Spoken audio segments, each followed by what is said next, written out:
अस्सलाम वालेकुम, सत श्री अकाल, नमस्ते, आदाब। तो आज है 21 दिसंबर। जैसा कि मैंने लास्ट वीडियो में बताया कि सऊदी अरब ने इंटरनेशनल फ्लाइट बैन की है टेम्परेरी एक हफ्ते के लिए। और इसमें बहुत सारे भाइयों को लग रहा है कि जावेद भाई, सऊदी अरब से फ्लाइट वंदे भारत मिशन की चल रही है, क्या हमने जो टिकट बुक किया है ट्रैवल वालों से, तो कि हम क्या करें। कई सारे भाई दुबई में अटक गए हो, उसके बारे में क्या है, क्या क्या बातें हैं, मैं आपको बताऊंगा। पूरा फ्लाइट के रिलेटेड ये वीडियो है, तो आप इसको पूरा देखना और हो सके तो इसको शेयर भी करना दोस्तों तक। तो सबसे पहले मैं आपके सामने में स्क्रीनशॉट शेयर करना चाहूंगा। जैसा कि आपको पता है कि सऊदी अरब ने जमीनी रास्ता, हवाई जहाज का रास्ता या पानी का रास्ता, सारे बॉर्डर फ्लाइट सस्पेंड कर दिए हैं एक हफ्ते के लिए। हो सकता है तो आने वाले दिनों में इसे बढ़ाया भी जाएगा। लेकिन मैं आपके सामने में ये वाला स्क्रीनशॉट शेयर करना चाहूंगा। ये रियाद एयरपोर्ट का आप देख रहे हो, यहाँ पे स्क्रीनशॉट आप देख सकते हो। ये रियाद एयरपोर्ट का डिपार्चर का जो स्क्रीन है, टीवी स्क्रीन है, उस पर लिखा हुआ देख सकते हो न्यू दिल्ली। इसके बाद से इंडिगो, स्पाइस जेट, फ्लाइनस और ये बहुत सारी फ्लाइट है। लेकिन हमें न्यू दिल्ली देखना, मतलब कि यहाँ पर एक चीज तो दिख गया कि यहाँ पे सारी फ्लाइट कैंसल है। मतलब वंदे भारत मिशन का भी ये फ्लाइट कैंसल है। अभी तक इंडियन गवर्नमेंट या इंडियन एम्बेसी ने ट्वीट करके नहीं बताया। यहाँ तक कि ये देखो, अभी तक इंडिगो ने ट्वीट करके नहीं बताया कि फ्लाइट कैंसल हो गई है। इसका अलावा आपको स्पाइस जेट हो या और भी कई सारे फ्लाइट वाले हैं, ये लोग अभी तक ट्विटर पे ट्वीट करके नहीं बताए कि फ्लाइट सस्पेंड हो गया, आप टिकट बुक मत कीजिए या जो भी प्रॉब्लम है, नहीं बताया इन्होंने। इसीलिए तो कहता हूँ भाई, टिकट बुक कराओ, सोच समझ के बुक कराओ। तो यहाँ पे हमारे बहुत सारे भाई ये भी सोच रहे हैं कि जावेद भाई, हमने जो नॉर्मल ट्रैवल वालों से टिकट बुक कराई है, तो भाई आप उनको टिकट वापस करो जाकर के, उनको बोलो अब जब खुलेगी तो हमें टिकट देना। तो यहाँ पर आप यही कर सकते हो और आपके पास कोई दूसरा ऑप्शन नहीं है। इसके बाद आप ये देखो, ये वाला आप GSA का सर्कुलर है सऊदी एयरलाइंस का, इन्होंने ट्वीट करके बताया ये वाला कि हमने फ्लाइट सस्पेंड की है। कौन कौन से कंट्री इसमें शामिल है आपको देश भी पता होना चाहिए। तो यहाँ पर है आपको इमिरेट्स, मतलब Dubai, Kuwait, Bahrain, Lebanon, Egypt, Syria, Iraq, Italy and Korea. यहाँ पे और भी बहुत सारे यूरोपियन कंट्री है, UK हो गया, ब्रिटेन हो गया, और भी बहुत सारे यूरोपियन कंट्री है। तो सभी का फ्लाइट ना आएगा ना सऊदी अरब से जाएगा, ठीक है। यहाँ पर इंडिया शामिल नहीं है क्योंकि इंडिया पहले से ही बैन है, इंडिया, ठीक है। तो ये भाई, ये बैन हो चुका है फिलहाल एक हफ्ते के लिए। आगे आने वाले दिनों में इसको बढ़ाया भी जा सकता है। मगर यहाँ पर जो सऊदी अरब में यूरोपियन फ्लाइट्स अवेलेबल है अभी, जैसे यूरोप की फ्लाइट है वो सऊदी अरब में है, तो वो उसे ले जाने की, मतलब उसको यहाँ से ले जाओ अपने देश में वापस, इजाजत है उनको ले जाने की। मगर वंदे भारत मिशन की फ्लाइट हो या नॉर्मल फ्लाइट जैसे यहाँ से चल रही थी वंदे भारत मिशन के तहत इंडिया जाने के लिए, वो फ्लाइट अभी कैंसल है मेरे भाई। तो अपना अपना टिकट जो बुक करा रहे थे या बुक कराने वाले हो, तो अभी पीछे हट जाओ। जब फ्लाइट खुलेगी, आपको क्या लगता है ये क्यों बंद किया गया? ये जो नया साल आ रहा है क्रिसमस का, उसमें चहल पहल थोड़ा ज्यादा हो जाएगा। यूरोप के देशों में दूसरा उफान, पता नहीं न्यू वायरस का नया उफान आने वाला है और आ चुका है। इसके लिए हमारे इंडियन गवर्नमेंट ने भी फ्लाइटें बैन कर दी है UK की। तो ये आप देख सकते हो, हमारे इंडियन गवर्नमेंट का ट्विटर हैंडल MOCL, ठीक है, हमारे सिविल एविएशन का। ये कह रहे हैं कि हमने UK की फ्लाइट सस्पेंड कर दी है 31 दिसंबर तक के लिए, ठीक है, 31 दिसंबर तक के लिए सस्पेंड कर दिए। यहाँ पर ये बोल रहे हैं, ट्वीट करके बता दी हमारी इंडियन गवर्नमेंट ने। तो भाई इंडिया के लिए इंडिया वालों ने भी बैन कर दिया। सिर्फ सऊदी अरब या इंडिया ने बैन नहीं किया इन सब देशों को, लगभग 5-7 बड़े बड़े देशों ने सभी इंटरनेशनल फ्लाइट सस्पेंड कर दी है।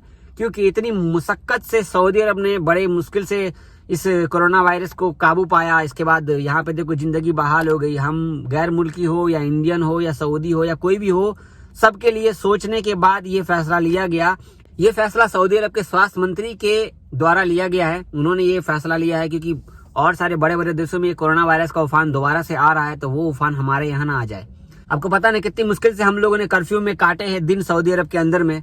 अब जाकर के हालात यहाँ पर नॉर्मल हुए, चहल पहल है, तो अल्हम्दुलिल्लाह यहाँ पे केस भी डिक्रीज आते हैं कोरोना वायरस के। मगर इन सबको देखते हुए, खास करके हम लोगों के लिए, खास करके जो सऊदी गवर्नमेंट ने, इन्होंने अच्छा फैसला लिया है। क्योंकि दोबारा तूफान ना आ जाए पहले के जैसा, तो फिर लॉकडाउन के हालात हो जाएंगे। तो यहाँ पर कई सारे भाई बोल रहे जावेद लॉकडाउन भी लगेगा। भाई लॉकडाउन नहीं लगने की वजह से इन्होंने ये फ्लाइटें बंद की है। लॉकडाउन का कहीं पे जिक्र नहीं है, तो ये अफवाह पर मत जाइए आप लोग, ये अफवाह है, ठीक है। यहाँ पर और भी बातें कही गई है कि अगर 2 हफ्ते के बाद जैसे फ्लाइट खुलती है, तो जो यूरोपियन देश से लोग आते हैं, यूरोपियन देश या जिस देश में सबसे ज्यादा कोरोना वायरस है, तो उनको सऊदी अरब में एंट्री होने के बाद अब ये कब खुलेगा, 2 हफ्ते के बाद खुलता है नहीं खुलता है, ये तो 2 हफ्ते के बाद ही पता चलता है क्या हो रहा है नहीं हो रहा है। वैसे इन लोगों को समझ 2021 में या क्या करते नहीं करते, 2021 में मालूम पड़ेगा। जनवरी में आप देखते हैं भाई क्या होता है, अब तो आने के बाद ही पता चलेगा। लेकिन जो यूरोपियन देश है या जैसे हमारे इंडिया में कोरोना वायरस ज्यादा है, तो वहां से जो लोग सऊदी अरब में एंट्री करेंगे तो उनको पहले ही 14 दिन क्वारंटाइन अलग से रहना पड़ेगा। PCR टेस्ट वगैरह तो है ही, हर चीज सब कुछ तो है ही। लेकिन भाई देखो यहाँ पर सबसे बड़ी बात कि सऊदी गवर्नमेंट को ये फैसला लेना बहुत जरूरी था, क्योंकि दोबारा उफान आ रहा है कोरोना वायरस का कि यूके में, ब्रिटेन में, यूरोपियन कंट्री में देखो तो बहुत तूफान से फिर से फैलने लगा है। आपको मैं क्यों कहता हूँ आप लोगों की ट्विटर हैंडल पर बने रहा कीजिए, वहां पर आप रियल खबर जान सकेंगे।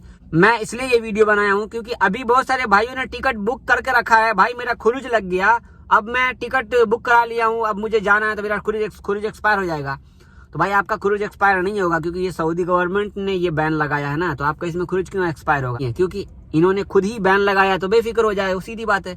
इनको पता है हर चीज, तो कोई दिक्कत वाली बात नहीं है, बेफिक्र रहो। और यहाँ पर देखो मैंने पहले ही कहा था कि दुबई में जो लोग आना चाहते हो आ जाओ आ जाओ। अभी जो लोग दुबई में फंसे हुए हैं मेरे भाई, अब तो उनको 14 दिन, अब जब तक सऊदी अरब अलाउ नहीं करेगा तब तक तो आपको वहीं पे क्वारंटाइन रहना पड़ेगा, खर्चा करना पड़ेगा भाई अलग से। होटल में भी अब बुकिंग महंगी हो जाएगी भाई, तो वहां पर अब आपको खुद ही संभालना पड़ेगा अपने आप को। तो यहाँ पर जो दुबई में भाई आपको 14 दिन खुद ही वहीं पे क्वारंटाइन होना पड़ेगा। अब ये नहीं मालूम है कि 14 दिन के बाद ये खुलेगा नहीं खुलेगा, भाई खुलेगा ही खुलेगा। लेकिन इन लोगों ने, आपको क्या लगता है कि 14 दिन में हालात सही हो जाएंगे यूके से या अमेरिका से या हर जगह से हालात सही हो जाएंगे, कोरोना वायरस कंट्रोल में हो जाएगा? ऐसा तो नहीं लगता है।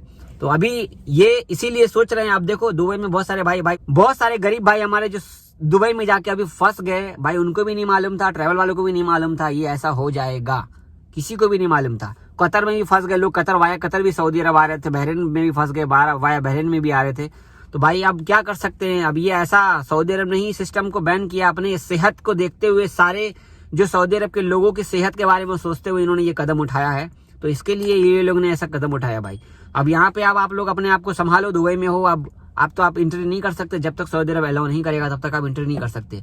अब आप यहाँ से दुबई में आप हो, क्वारंटाइन में हो, वहां से आप वापस घर भी नहीं जा सकते, क्योंकि आपने इतना पैसा खर्चा कर लिया है। तो 14 दिन का क्वारंटाइन का खर्चा और आपको लगेगा भाई, और आपको करना पड़ेगा 14 दिन का क्वारंटाइन का खर्चा। क्या कर सकते हो? आप वापस भी नहीं जा सकते, क्योंकि आपको वापस सऊदी अरब आना है।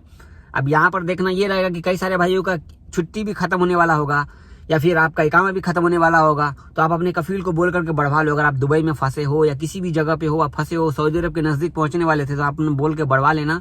और मैं कोशिश करता हूं ज्यादा से ज्यादा आपको समझा सकूं, क्योंकि आप लोग पूछ रहे थे आखिर ये क्यों बैन किया गया। कई सारे लोगों ने कहा कि भाई ये एक बोलते हैं ना कि अफवाह है, ऐसे ही बंद किया है। ये भाई आप अफवाह हो या कुछ भी हो, सऊदी गवर्नमेंट ने बैन किया है तो बैन किया है ना भाई। आप जो वो बोलेगा वही करेंगे ना, अपने मन से तब कुछ नहीं कर सकते। आप लोग सऊदी गवर्नमेंट को बोल रहे हो, चलो ठीक है, इंडियन गवर्नमेंट को बोल के देखो ना। अभी तो इतना सारा क्या बोलते हैं रैली निकाल रहे हैं, तो कोई दिक्कत नहीं है। अब तो कोरोना नहीं फैल रहा है, तो वो भी तो देखो, हर चीज को लेवल देखना पड़ेगा। अब यहाँ पर ये लोग ने अचानक से बंद किया, कल तक तो यार ऐसा कोई भी अफवाह या कुछ भी नहीं था। मैं देखते ही शॉक्ड हो गया। सीधे मेरे दिमाग में आया जो भाई दुबई में फंसे हुए उनकी क्या हालत हुई होगी, पैर के नीचे से जमीन खिसक गई होगी, क्योंकि किसी का 1 दिन बचा होगा, किसी का 4 दिन बचा होगा बस एंट्री करना सऊदी अरब में, लेकिन बैन हो गया। तो भाई अपने आप को संभालो, और क्या कर सकते हैं। फिलहाल तो अब ये जो अपडेट था जो मैंने आपको बता दी। आई होप कि आपको वीडियो अच्छी लगी होगी। अगर आपको कुछ भी समझ में आया हो, और शुरू से लेकर के आज तक मैंने 100% न्यूज दी है फुल ट्विटर हैंडल के साथ में। और मैं आपको कहां से न्यूज अपडेट दे रहा हूं, ये सारी update Twitter handle Saudi government की ट्विटर हैंडल से दे रहा हूं। वहां जाइए, जाकर के मैंने ट्वीट किया हुआ है, आप वहां पे देख सकते हो। जो भी चीजें हैं मैं आपको बता दिया हूँ, ठीक है। आई होप की वीडियो आपको अच्छी लगेगी। तो हमारे चैनल पे पहली बार आए हो तो चैनल को सब्सक्राइब कर लीजिए। मिलते हैं नेक्स्ट वीडियो में, तब तक के लिए अल्लाह हाफिज। Mm-hmm.